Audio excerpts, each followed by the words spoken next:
Hello, I'm Tara Brabazon. I'm the Dean of Graduate Research at Flinders University, and welcome to Vlog 235.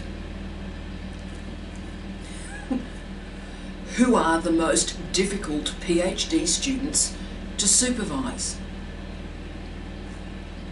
So let me tell you how we got here. We had a wonderful PhD student, Liam, and Liam finished that great PhD and he's managed to gain a contract post. You rock, Liam. So I'm currently training Liam to be a PhD supervisor. And after one of these trainings, Liam asked me an incredibly complex, powerful question. Tara, who are the most difficult PhD students to supervise? This is a great question, particularly for Liam moving from his student identity to a supervisory identity. Liam, great man. So to answer Liam's question, I thought it might be honest and robust and accountable to share those answers with you. This is a tough vlog to hear, right? So students will blame supervisors, librarians, statisticians, their partner, their parents, often their mother, and their children if they can. And I get that because it is tough to look in the mirror. I really grasp that. But can I just say, and not much surprises me at this juncture of my professional life, but the research I conducted for this vlog shocked me. Okay, so into Google I go. Before I go to Google Scholar, let me just get the vibe. I put in, through a series of phrases, bad PhD supervisors into Google. Hang on to yourself. 10.2 million returns emerged from those search tools. 10.2 million. Okay. Right, and so then I did a parallel search, bad PhD students. Hang on to yourself. 788 returns. Not million, 788 returns, full stop. So, and even of those 788, a lot of those articles started with, let me tell you about poor PhD students, but end up talking about the supervisors as well. Okay, so firstly, what we learned from this astonishing search is, one, there are a lot of bad PhD supervisors, certainly, tick.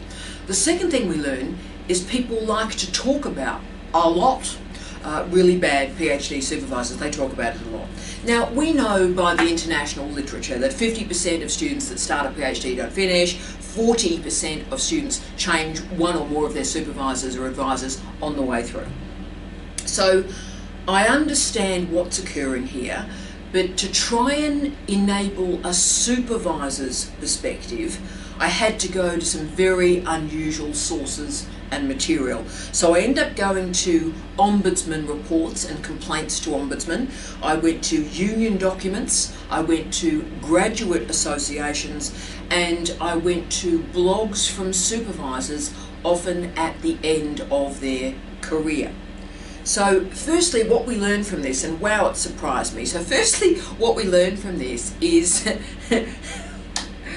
some serious lessons about online research. So of course I've written books about this, digital hemlock, the University of Google, digital dieting.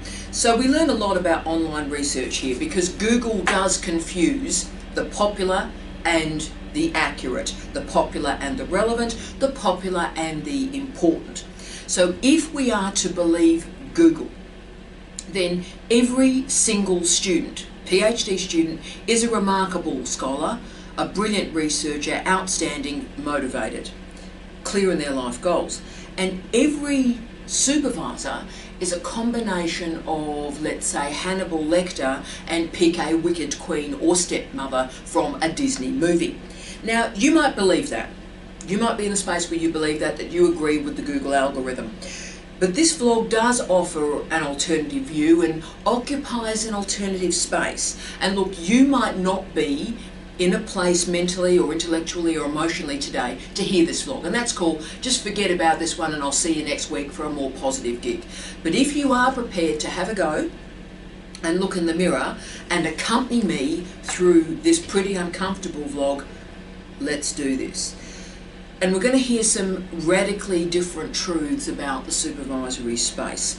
And look, there are 3 pivot points in supervision where supervisors decide to walk away from the student for many reasons, but there are 3 pivot points. Firstly, before the PhD supervision even starts. So a lot of students, I'm talking hundreds of students email me from around the world and say, I just can't get a supervisor to take me on, or an advisor to take me on. No one will admit me to their university. So clearly something's happening at the start. Supervisors are seeing something that is worrying them. We'll be talking about that today. Then there is that midpoint, that really pretty dodgy point that is clearly a crisis point for students and for supervisors. So you've got through the confirmation of candidature, so you're sort of okay, the project is okay. But then halfway through, you haven't kicked on, and the supervisor starts to worry. They state in the literature that you haven't developed independent research, and I'll use the quote, "We feel like we're doing your thesis for you," end of quote. So that's the crunchy point in the middle. And then there is the nightmare, the crisis point at the end, so the final 3 to 6 months. Can I say, as Dean, these are the worst cases to manage, but I absolutely understand how they emerge, okay?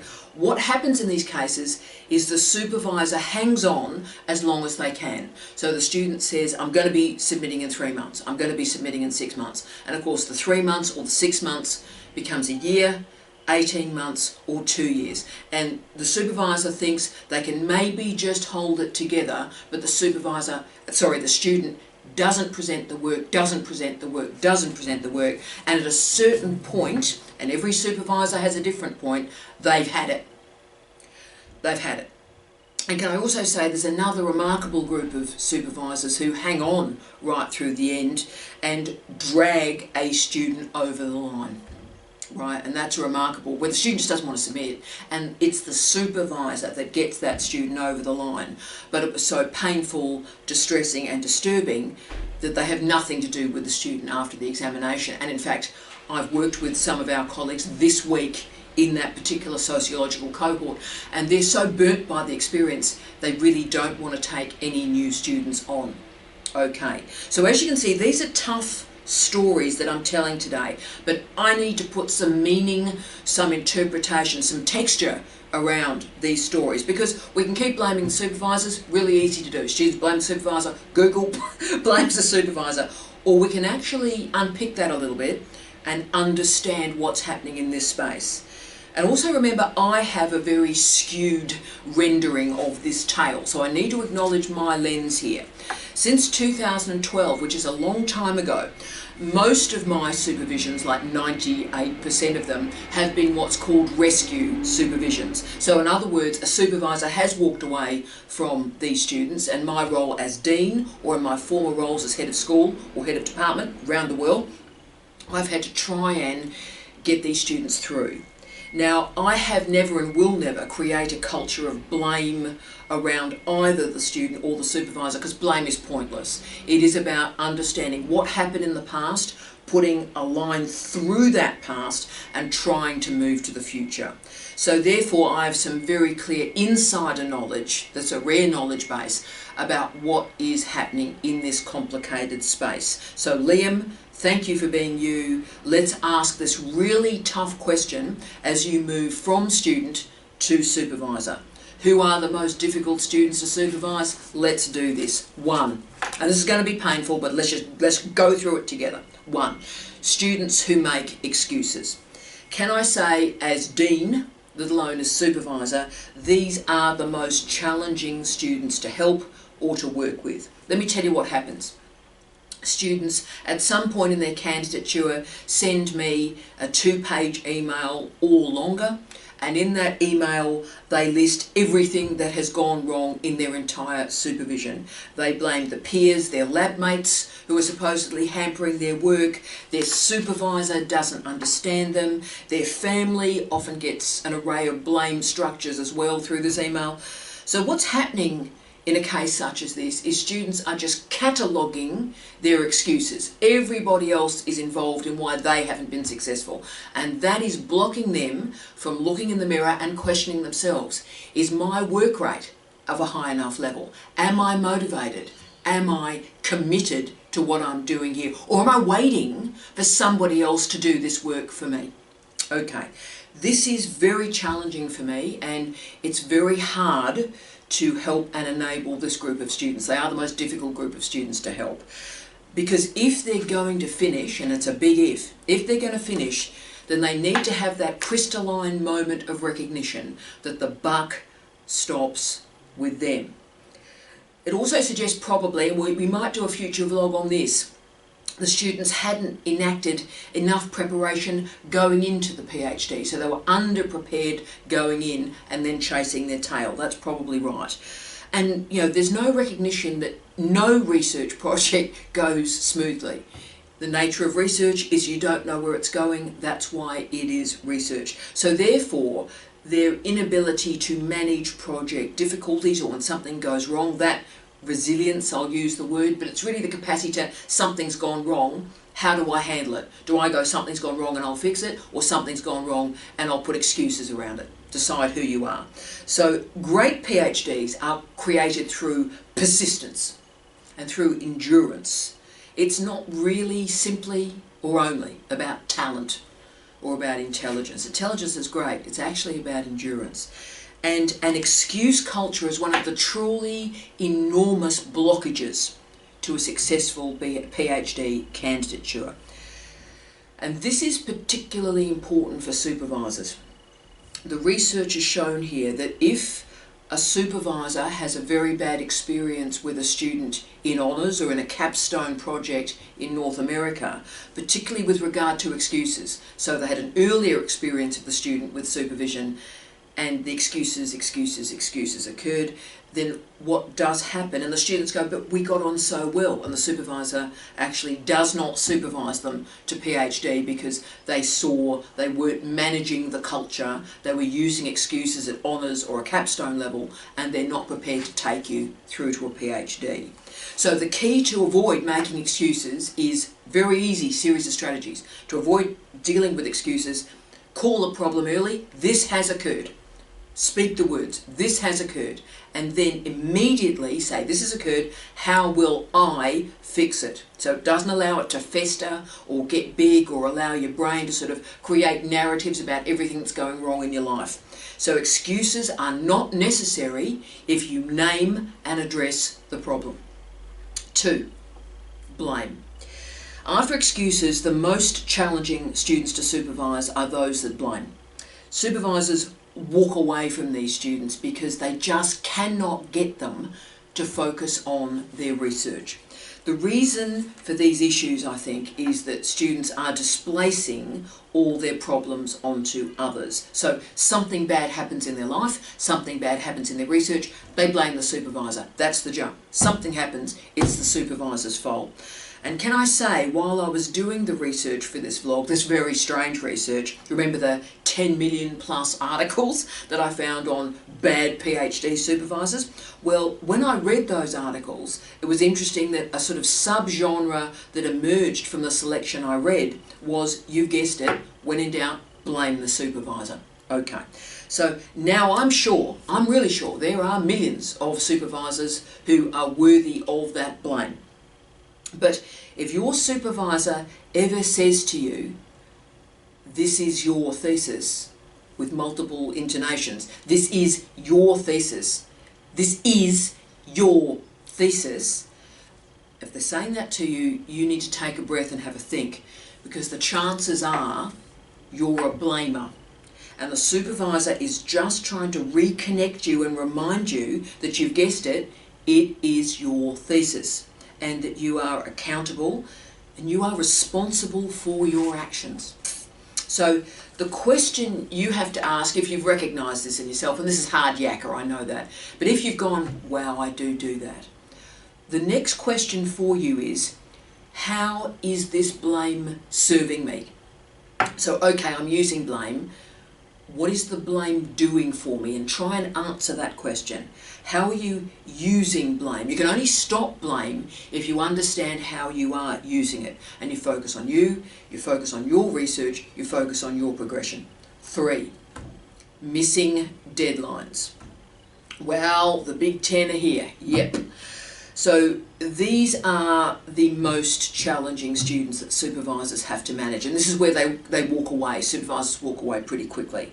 So academics right now, and I mean right now, COVID right now, are busier than they have ever been. The economic problems that universities are going through at the moment means that supervisors, academics, have less support than they've ever had. So this means that undergraduate teaching is incredibly tough. Incredibly tough. Grant money is harder to get than ever before because there is less grant money. And publishing is very unstable. Academics have KPIs. We need to produce a number of articles, books, book chapters, etc. every year. And publishing is unstable. Some journals are operating magnificently with incredible credit to all our colleagues out there. Some journals are just not producing. So academics have committed to that journal, put in a refereed article, and it's slow. So you can see the problem that's going on. And it's no surprise that the word crisis is being used and used and used and used when we're talking about higher education at the moment. So you might rightly say, well, how does this impact on me, Tara? How is this impacting on me? Well, the answer is your supervisor is trying to shield you from the brutality of higher education at the moment. We are trying to sort of keep the really bad stuff away from you. But the problem is we have less flexibility and dexterity to do so. So when you say you're going to deliver work at a particular time, please deliver it. And look, I'll tell you why. I'll try and use a personal example so you can understand what's going on here.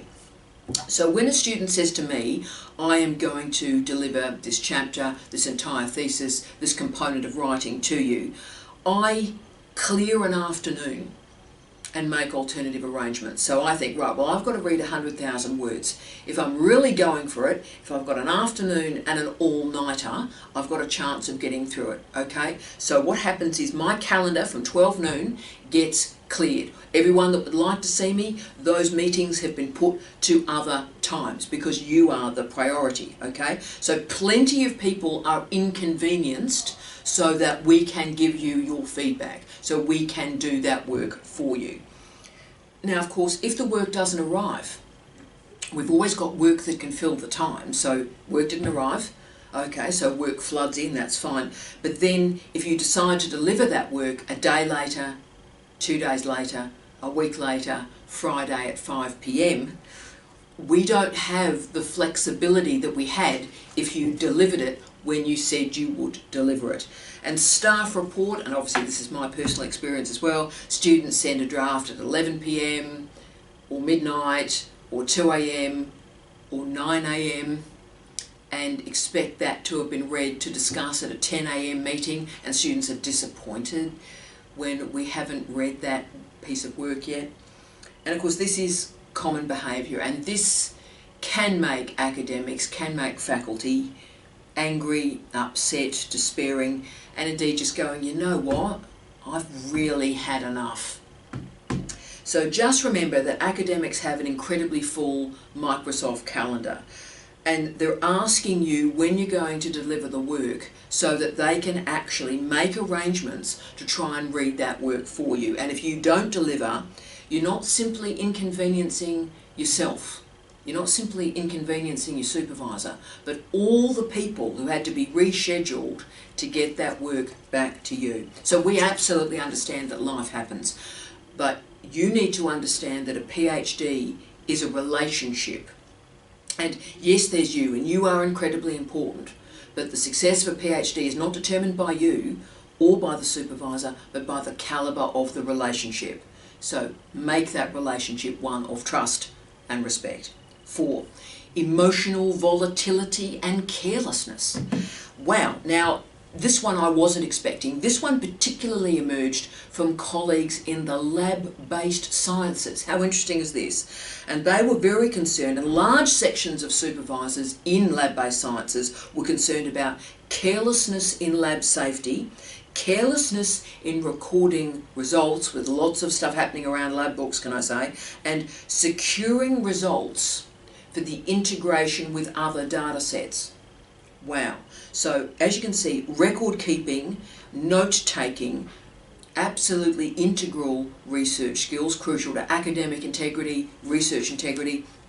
But the emotional volatility was seen to be involved in all of this, the difficulty in managing PhD students because of, and I'll use a quote from one supervisor, the interpersonal dramas, end of quote.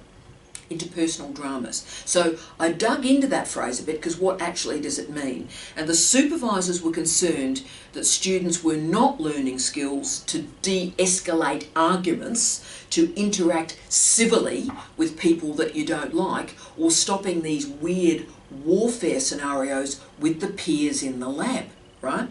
So as an example, and this is a shocker, it's really upset me this week when I was reading this, and I reported it in the vlog. So there's an example of a PhD student who decided to use the lab budget to buy a lab grade blender to take home and make margaritas, laughing that the supervisor wouldn't notice. But of course, the other lab mates saw it, talking, and so the supervisor sent an email to that student at 4:45 on Friday, saying at 9 AM on Monday morning he needs to see how that blender is being used in his research. Okay. This upset me for a lot of reasons, I think, this story. Firstly, it's sort of treating a lab like a frat party, which upset me enough. But the PhD is conducted in a workplace. A university, it's not your home, it's not your family. You are spending public money.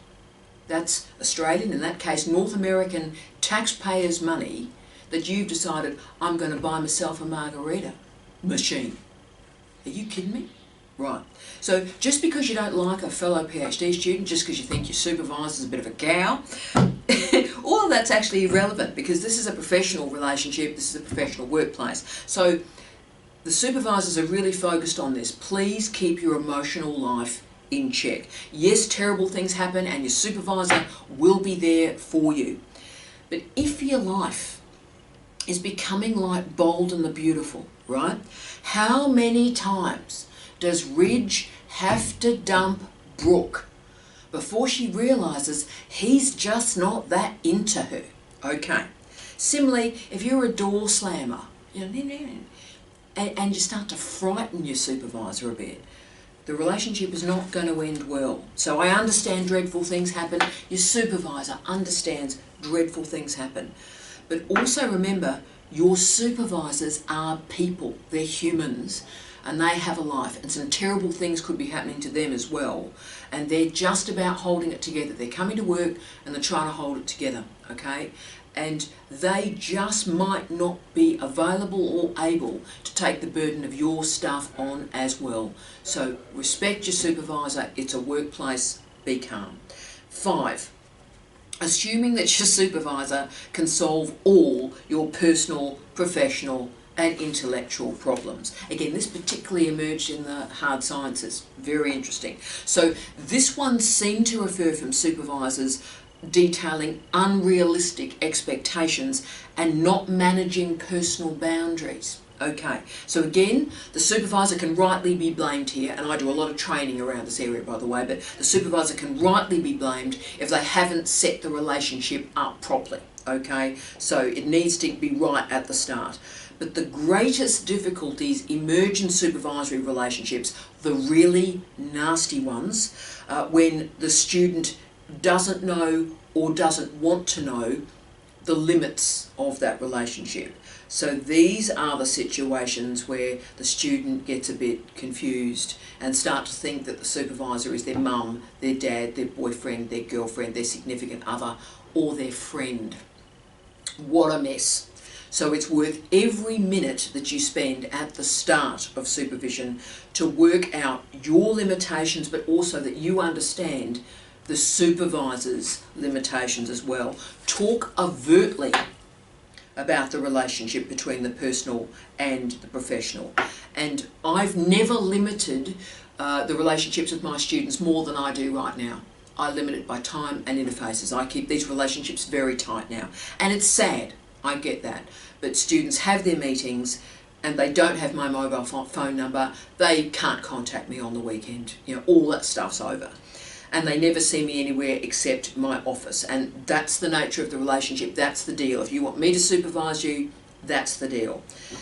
But Liam, can I say the students that I find the most challenging are those who assume a level of intimacy that just doesn't exist. And, you know, I have students that have gone through their candidature and I've got them through, but they've just made the most dreadful assumptions about me, about other people, about my friends, my family. It's just got yucky. And at the end of the thesis, I got them through, but I just had to sever all ties because it just got so horrible. Okay, so what I'd advise is that you as a student, we as supervisors, recognise that it takes a village to supervise a PhD student. So select your village. A supervisor is not a village, okay? So put librarians in your village, professional staff, put your friends, your mate you have a coffee with down at the coffee shop, writing groups, lab mates, okay? Gather up a community and differentiate your functions so that you receive that support through multiple channels. If you put all your eggs in that supervisory basket, those eggs are going to get broken. So spread your support. 6. Oh yeah. Wow. Thinking that a PhD is a continuation of an undergraduate degree, which is a continuation of school. There has to be a break, an intellectual and personal rupture, if you will, that allows a recalibration of a student's supervisory relationship. So there needs to be that break and the recalibration between an undergraduate degree and a doctorate. If they blur, if they sort of run together, that does not end well.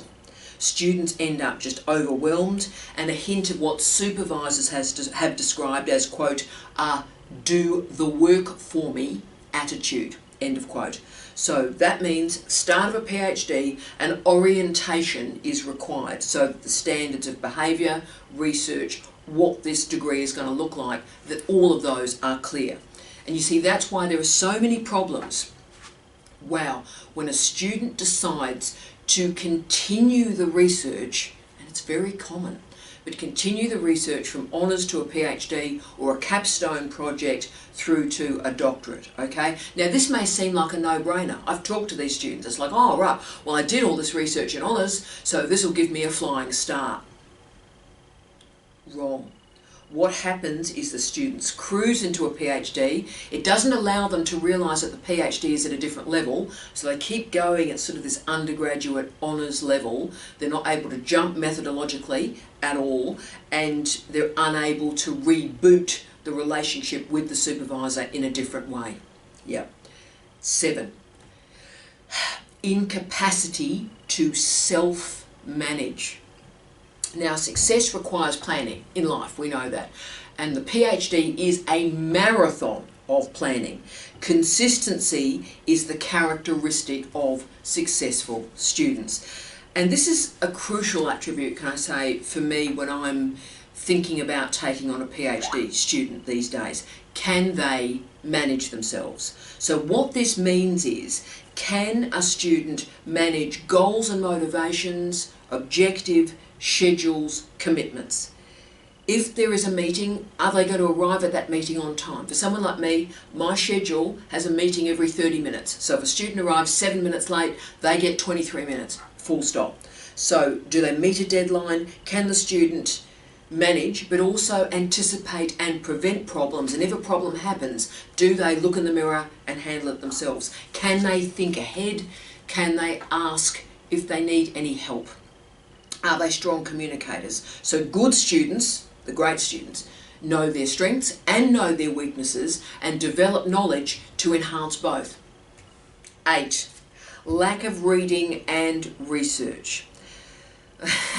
Wow, I have put the list together today, can I say. This is actually the major variable I look for. When I'm looking at a PhD student, this is my number one draft pick. Are they innovative researchers? And what I mean by that is, do they hold information literacy? Do they have the vocabulary to manage complex searches?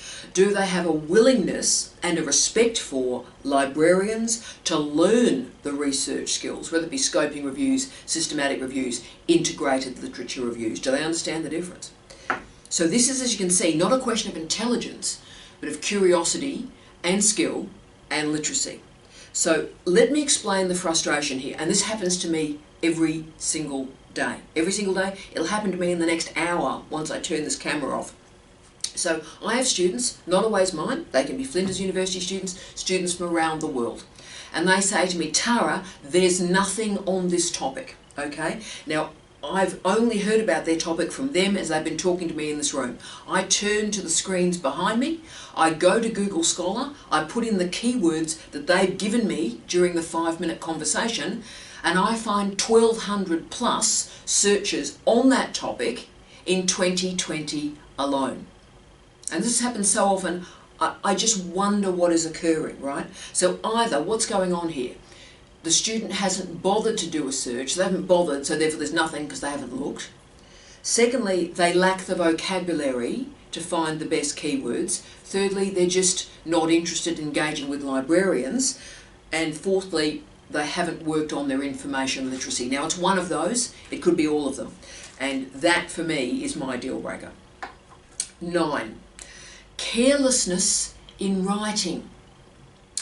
Now, we all know that you learn to write by writing, but the most challenging students are the ones where, and look, I'll speak on behalf of all the supervisors out there, I am going to go there, where we offer track change after track change after track change because we're trying to teach you how to enact academic writing, model academic writing for you, and what you do in draft after draft after draft is just accept change.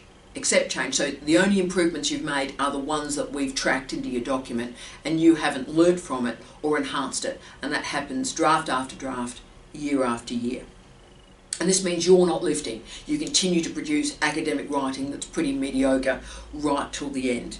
So we all know that first drafts are terrible. That's why they're first drafts. But recognise that anybody that says, I do my best work at the last minute, or I thrive under pressure. If you're a PhD student using this type of language, you're not going to make it because you won't produce your best work at the last minute. This is a slog. This is hard yakka. Now, I do think this problem is getting worse. As I've often talked about with you all, I now have to put student work through a spelling checker. Every student's work through a spelling checker before I can even get to the substantive structure and content. So work has been submitted to a supervisor with spelling errors all the way through. So it takes me about 2 hours to do a 95,000 word PhD, right? Because before I've even done any drafting at all, I have to put a spelling checker through it first. Now look, I'm cool with that because I'm having to do rescue supervision, so my only job is to get that student through, okay? So I could go bonkers about it and go, imagine giving this to a dean, you know, spelling errors all the way through. But actually at this point, not bothered. I'll do the spelling check just to make sure the examiner doesn't have to correct those spelling errors. What's worse than a supervisor doing it? The examiner doing it, and trust me, they will. So as you can see, some problematic issues are emerging with writing, but I argue that problematic writing is a proxy for other issues. So if you're saying, I've got problems with my writing, can we just go through what else might be going wrong, okay? You might just be not hugely motivated. You might be lacking commitment, or you might be frightened. All of those are legitimate, but recognise, is the writing suffering because you're frightened or you're lacking motivation? Also, you won't take advice from your supervisor. So if you think, well, you said, if you think that you're better than your supervisor, so, they think I'm better than that. That's okay, that's great. So say that, go, actually, I think I'm a better writer than you are, Phil. With the greatest respect, Phil, thanks for the track changes, but really I'm a better writer than you. So be honest, and if you think it, say it, so at least the supervisor knows, well, Okay, there's the reason, fine. The other issue is you won't communicate with your supervisor. So you might be frightened or worried or stuff's going on, and you just decide you're not going to have that communication with them about it. So it creates this sort of freeze and the relationship breaks down. Or you lack independence. That's another one that we're seeing too. So you rely on the supervisor to, again, drag you over the line, that it suddenly becomes the supervisor's thesis. So you might lack time management skills, so you're doing all the research and the writing is rushed and you slam it to your supervisor to meet the deadline, but that shows you're lacking time management skills, or indeed you're procrastinating. So you muck about and then all of a sudden it's like, really, really, really? Okay, so work out what is happening with your writing, work out if it is your writing or it's something else. That's really important. If that's all you get out of the vlog today, we're winning. If it is something else, then address the something else. You know, talk to your supervisor, engage counselling, engage librarians, information literacy skills, work out what it is. 10, not taking risks or asking questions. This was a big one. I wouldn't have come up with this. This was brilliant. So students are creating delays in their own progress. And the argument is, brilliant I thought, the argument is that students are not asking clear questions at the start of this particular section of their research. Again, we saw this particularly in the lab-based sciences. So that means they're not clear about what they're doing before they enact the next stage of their research. So they're not prepared to take the next step in the lab or in field work or in the archive. So supervisors report incredible frustration of checking with their students that they understand all the terms. So the supervisor thinks they're leaving the office and they understand what's happening, they understand the next step, everything's cool. So everybody thinks we're cool. And then 2 weeks later, the student returns to see the supervisor and nothing's been done, because the student said they didn't understand what they were being asked to do. Now again, you can blame the supervisor for that, because we didn't check enough that the student understood what was happening, okay? We as teachers can never actually know, though, what a student does not know. We can't know what's happening in your brain. We can't. You can't know what another human is thinking. And that's why undergraduates have assessment. So we can check if a first year, a second year, a third year knows what's going on by giving them an assessment, so we test it, okay? But with a PhD, there's very little scaffolding assessment, okay? So the time that's lost if a student and a supervisor, either party, we're not clear, we're not overt, we're not honest, we're not using the meetings well. Put another way, deal with problems immediately. Ask the questions. Don't leave the room until you are clear. So ensure that each stage of the project is well defined. You know what you have to do. Be clear, and then we're winning. Also make sure that the relationship with the supervisor evolves and changes as your project develops. So I've always argued, one day I might actually write this up, but actually the relationship between the student and the supervisor, there's about 8 different supervisors you have on the way through. There's the one that you start with and the one that you end with, and they're not the same person. So about 8 different roles are needed for a supervisor. And the best relationships acknowledge all these different changes and shifts. So it's great to be overt and clear as the relationship is changing.